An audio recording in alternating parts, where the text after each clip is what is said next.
लोग कहे लगे दारू पियल मना बा और सबसे महंगा हुए बा।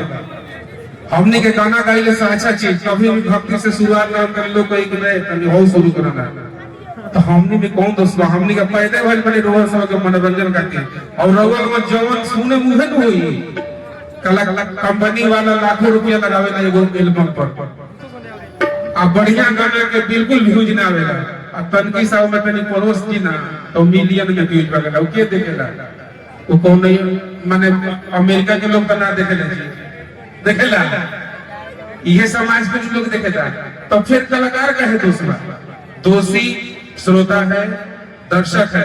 आप लोग जिस दिन से अश्लीलता देखना बंद कर दे साला अश्लीलता ही खत्म हो जाएगा दुनिया से अब भक्ति का दुनिया आ जाएगा।